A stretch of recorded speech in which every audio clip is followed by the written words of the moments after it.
story of Martha and Mary really conjures up a sort of very realistic human touch. You can just imagine this sort of situation. In fact, I'm sure I've seen it repeated in countless church halls and committee rooms all over the place, wherever I've been, wherever I've worked, and wherever I was living. You see it time and time again, you even see it in your own home sometimes.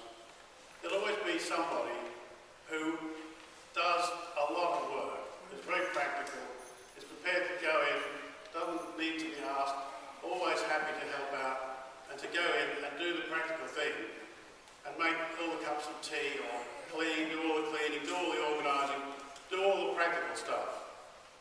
And the world certainly wouldn't function properly if we didn't have these sort of people, and if people weren't willing to do that.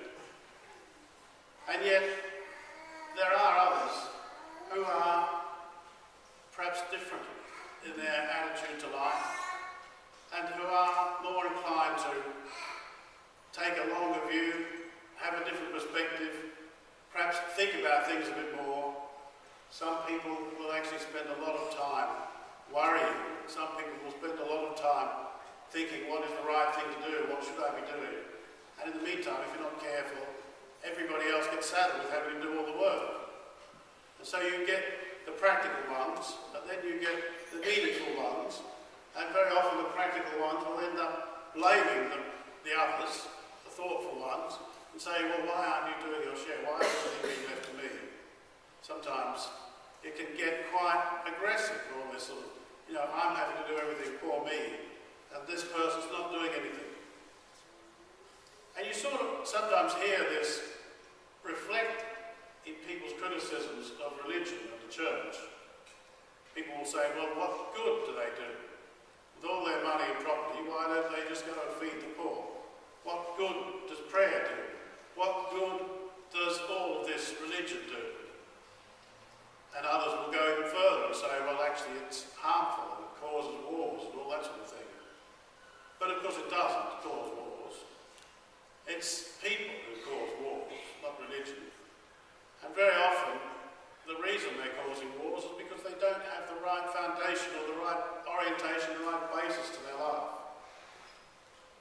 And yet I think that we'd be wrong to see a sort of real dichotomy here between practical work and thinking about the meaning of life, praying, contemplating, whatever. It would be very easy to preach a sort of traditional kind of sermon about the superiority of the life of prayer. But I don't think it's quite that simple either. I don't think it would really make the world a better place if everybody just shut themselves away and spent all their time praying. I sometimes wonder why we spend so much time on certain devotions which seem to be rather self-centered, rather than actually getting out into the world and doing something, whether it be witnessing or whether it be doing something practical or whatever. But actually at the end of the day, surely we need both. And I think the story about Jesus and Martha and Mary is really saying that all of this activity, all of this rushing about, all of this practical work can at the end of the day be pointless if we don't have a clear sense of why we're doing it and where we're going. And I don't think we should see a dichotomy between the life of the flesh, as it were, the practical life, and the life of the spirit, or the life of prayer.